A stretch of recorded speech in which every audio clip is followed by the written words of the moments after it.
Reva Upadhyay, a 12-year-old Bukosmian from Delhi, and today, I and Ditya, my friend, and Bukosmian from Bengaluru, will conduct this podcast on bullying, a big problem faced by children and adolescents. We have today a mental health expert with us who will answer all our queries and give valuable inputs tackling this issue. Before we start, I want to emphasize that this is a chat where we look forward to our questions being answered and learning new perspectives. However, the opinions of each person on this podcast is personal and should not be taken as advice. If you are going through emotions that overwhelm you, we urge you to speak to a professional, the number for whom you will find on the chat. When in doubt, seeking professional help is the best thing to do. So Reva, did you ever experience bullying? I haven't actually experienced bullying. I've never been bullied.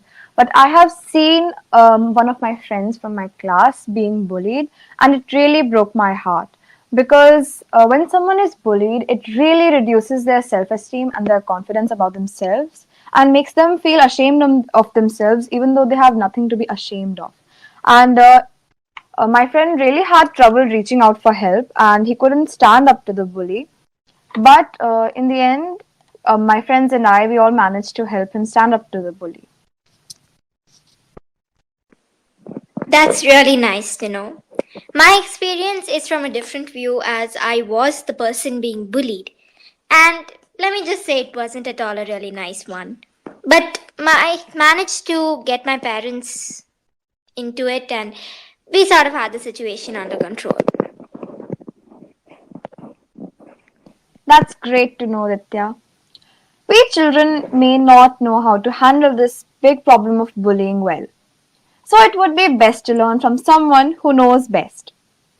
Today we have with us Ms. Karishma, a counseling psychologist, family therapist and a parenting coach. Ms. Karishma is a mentor to the young and a life coach for women and children. Through her center, Happiness Quotient in New Delhi, she helps people to explore and enhance their inner potential. She is also associated with Max Hospital, Delhi, and schools such as Sardar Patel Vidyalaya. We welcome you, ma'am. Ma'am, before we bombard you with our questions, I would quickly brief you about the format of the show. Reva and I will read write-ups by youngsters on bullying and ask questions which have been sent to you by youngsters. So let's begin.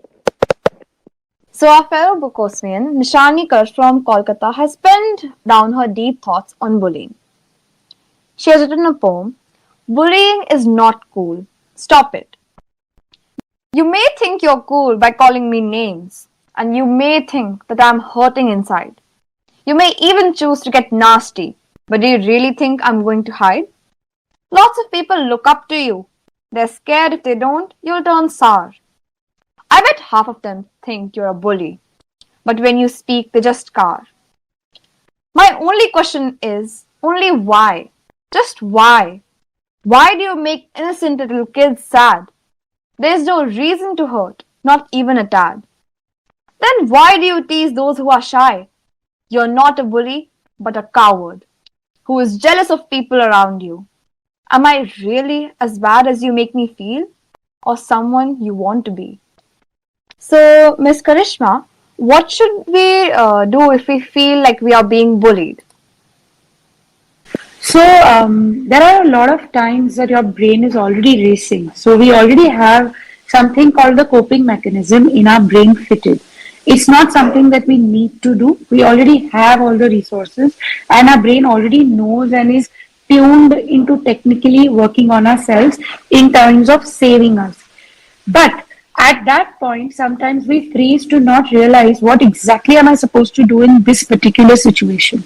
There are a couple of ways you look at it, but the most important being having that presence of mind and that awareness. If something is not okay with you, immediately having that sensor telling you that you're not fine with it, it's not acceptable.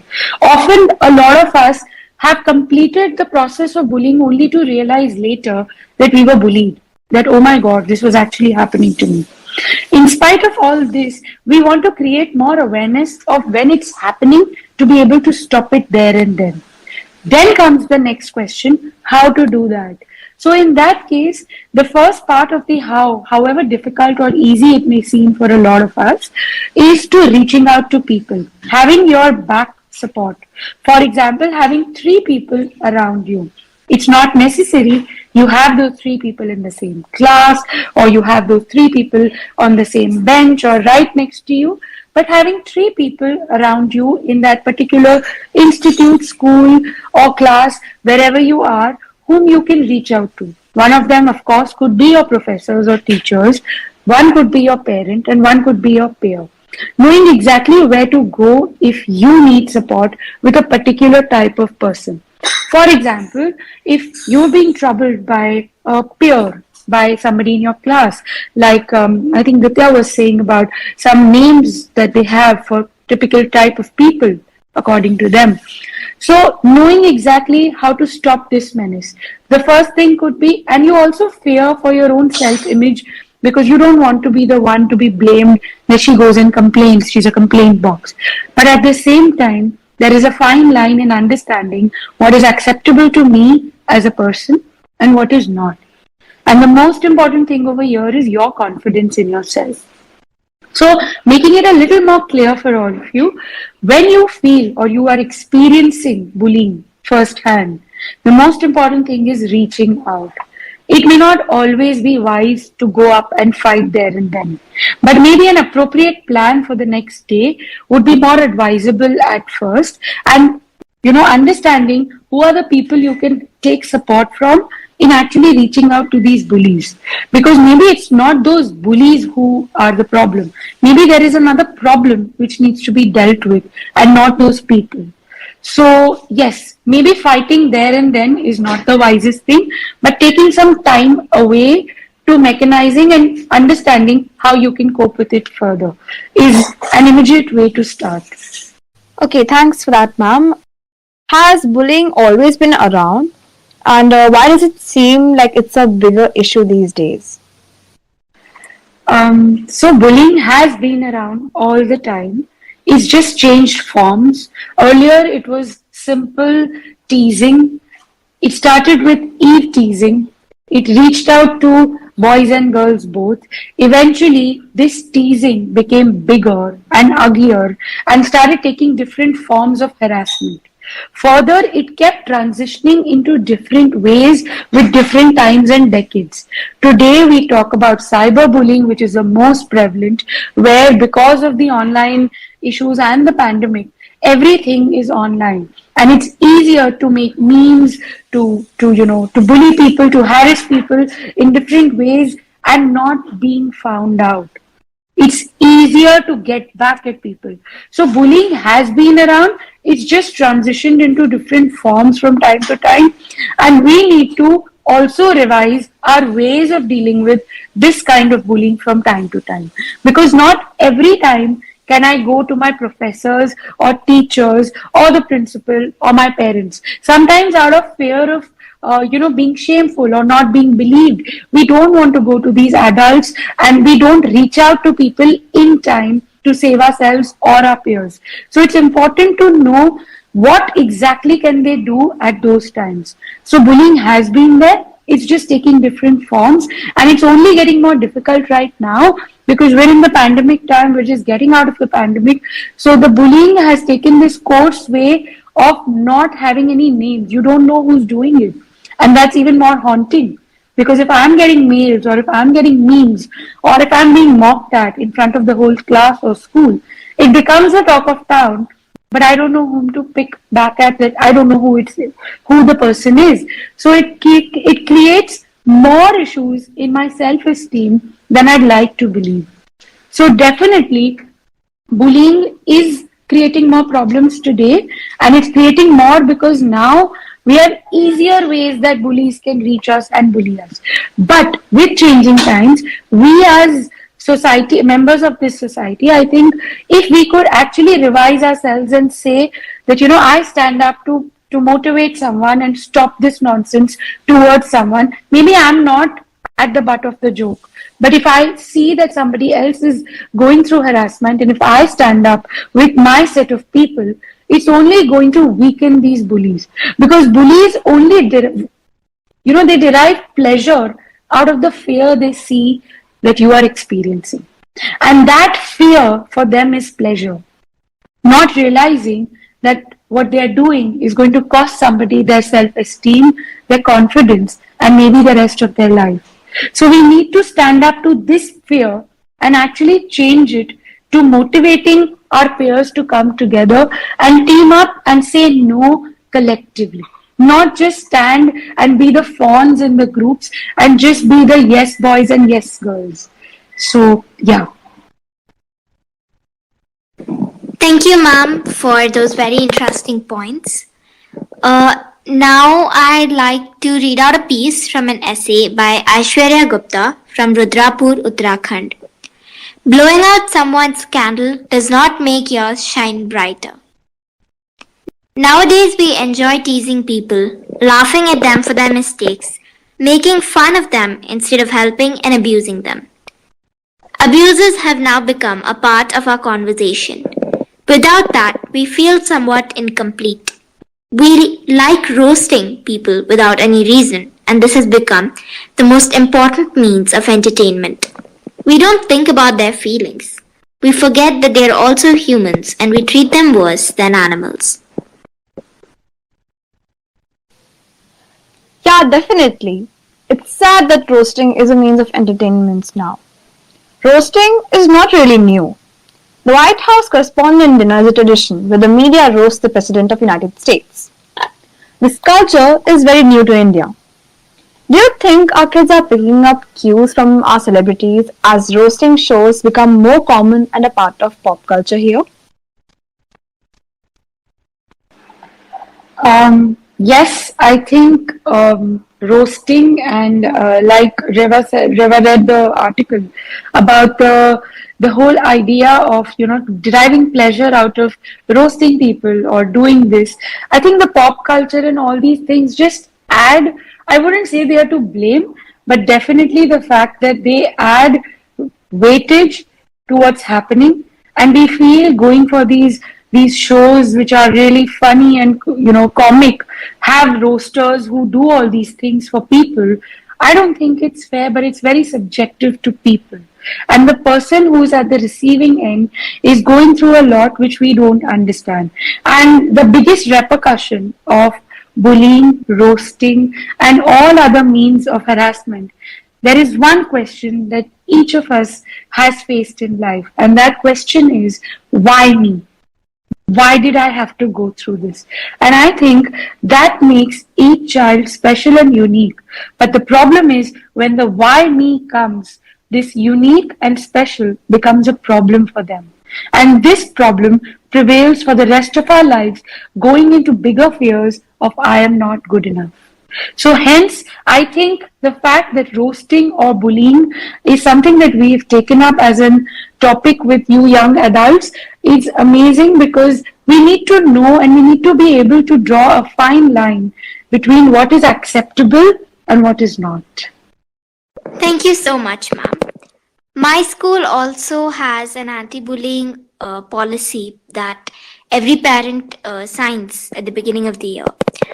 Now I'd like to read out a summary of the story that I wrote on Bukosmia, which was related to bullying. She never got a chance to tell them about this. Zara is our normal teenager. But when there is a band of bullies out to make her life miserable, can her best friend help her face the bully of Lakeshore Academy? It's a story about a girl who goes through a lot of bullying, and her parents do a lot of work. They can't really be there for her and they don't know about this. Thanks a lot, Ditya. We'll be sure to check out this amazing story. Okay, so now I would like to read out a piece which is written by my Bukosmian friend Tanvi Nagar from Gurgaon. She writes, "Dear bully, your words don't define me." "Get out of our way, weirdo," they shouted. I felt like I was being crushed under a mountain. My heart pounded in my chest. Tears came next. I felt lonely, fallen, and devastated. Ms. Karishma, can you tell us the consequences of bullying on children's emotional well-being? Yes, Riva. So, bullying has long-lasting effects which we may not realize. What happens is when we're harassed or when we are victims of bullying and we're on the receiving end, sometimes emotionally we are so distorted that it actually plays on our mind for the longest time. It definitely breaks down, like I said, our self-esteem, our beliefs in ourselves, and it lays down foundation for some really strong beliefs. The first one being, I am not good enough. This fear or this feeling, which trickles or starts with a simple, funny joke that somebody cracked on me and repeatedly kept cracking with everybody, it actually becomes a big issue in my growth. Mentally and emotionally, I feel unable to connect with peers, with people, because it's always haunting me. Maybe I'm still not good enough. And it also trickles to various parts of your life. Maybe it's about going to school, it's about making friends, it's about being social, or, it's more convenient to just cope by saying, stop, I'm an introvert. I don't want to talk to people. And when our parents actually force us to go back to the same scenario where we know those bullies are going to be haunting us, you need to understand that as a person, emotionally, it's even more damaging to go back to those scenarios again and again without having a proper technique to cope with it. So emotionally, for the rest of their life, it takes a very long time for children to get above this bullying. On a personal note, I'd like to share that I, as a child, was bullied and tormented for a lot of physical issues that I had. Where, giving you a very open example, my hair, it was very curly, and everyone made joke of it. And I was told that I am the ghosla of the school, and that ghosla word stayed with me for the longest period. I didn't want to go to school. I didn't want to go to college. I didn't want to get married. I didn't want to do anything. Only when I actually went back to studying was I able to relieve myself of those beliefs that sat on my brain for the rest of my life, saying, I am not good enough for people because I am just a ghostla. So similarly, all of us have long-lasting effects which we do not realize these bullying issues can have. Sometimes we just feel we're having fun with our friends and we're just joking about them, but we don't know how the other person might be taking it.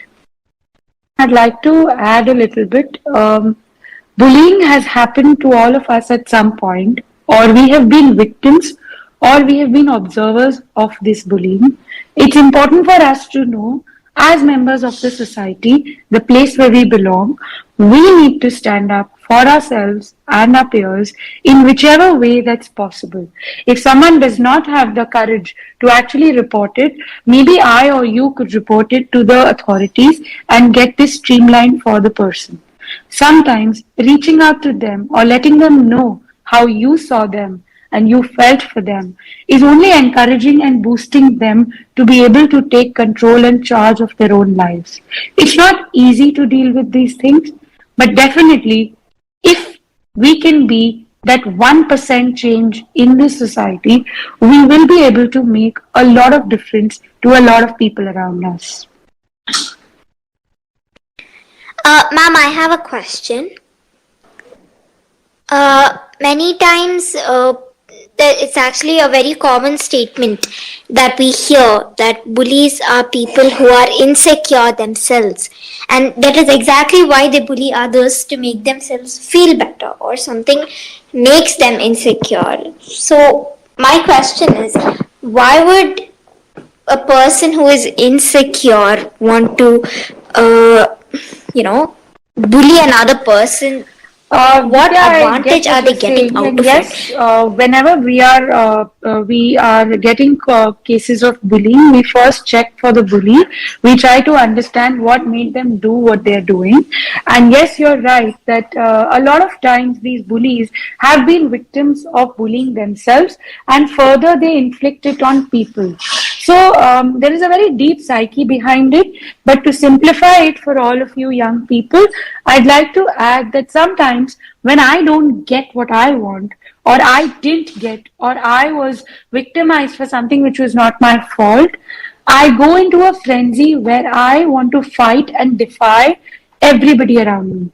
And the notion over here is that I want to inflict pain on others so that I can get over my own pain. But let me tell you and reassure you, they never get over their own pain. They rid and they feel that pain all along while they are victimizing other people. So inflicting pain or further bullying people after being victims of bullying has happened naturally. It's a natural transition because once, twice, three times, when I'm at the receiving end, sometimes I turn around and I want to bark back, not realizing that I might be scaring some others too. So inflicting pain definitely, and the insecurity. Yes, bullies are very insecure. The reason why they are insecure is because some part of their system is not okay about things happening. It could be out of jealousy, it could be out of not feeling good enough, it could be out of fear of being left out. A very big fear is I will lose out. So what happens is you want to team up and you want to group people around you. You want to surround yourself with people. You want to feel strong, and hence you reach out to people you feel that you can victimize, and at their cost you want to feel stronger. But trust me, it's only temporary. It cannot be permanent for them to feel strong because you can't make your garden on somebody else's house. Same way, you can't feel secure by troubling or tormenting others around you. Yes, for a little bit, you might feel the cheap thrills of, oh my God, how good I am. But eventually, it has to die its own death. The fact that the insecurity makes them do this is itself very, very obvious that, these children or these bullies are actually victims themselves of their own bullying. It's just that they are out of control for themselves. But I'm not saying that we can't deal with them. We very well can deal with them, and all we need to do is muster courage for ourselves and people around us. So it's extremely important to be vigilant in your surroundings, to notice and notify people if you feel something's inappropriate or something that's not right with your value system. Sometimes we all end up being bullies. Sometimes as parents also, if you realize, I'm sure most of you are going to agree that parents also sometimes look like bullies because they do want to reach out and make sure that you do listen to them. And not talk to them, but listen to them. So yes, we all become bullies in a lot of ways without realizing it. It's extremely important to be mindful. So it's important to have these campaigns of anti-bullying and these conversations about bullying and how bullying can be prevented from time to time to make sure that I don't fall into that border. It's a very thin line between having fun and having fun at someone's cost. Even that is bullying in a lot of terminologies. So it's important to be mindful, and to be mindful simply it's about adhering to how you feel. Would you like it if that happened to you? And that's the question each of us needs to ask ourselves. That do we really like what's happening to X, Y, or Z? If not, what can I do right now in my capacity to deal or help the person? That's how we are mindful. Thank you so much, ma'am, for answering our questions. And I think it's time to wrap up the session. Some feel that bullying is a normal rite of passage in growing up. It isn't. There will always be conflicts between kids, but bullying is intentional cruelty, harassment, and emotional, physical, and sometimes sexual abuse. This behavior can set the tone for a lifetime of intentional cruelty or worse, and the consequences to the victim can seriously affect them for the rest of their lives. So whenever we are being bullied or witness bullying, we must stand up for ourselves and for those being bullied. Together we can stomp out bullying. Thank you so much, ma'am, for being here on our podcast today and for also answering all our queries. Thanks a lot, everyone, and thank you, ma'am, for being here.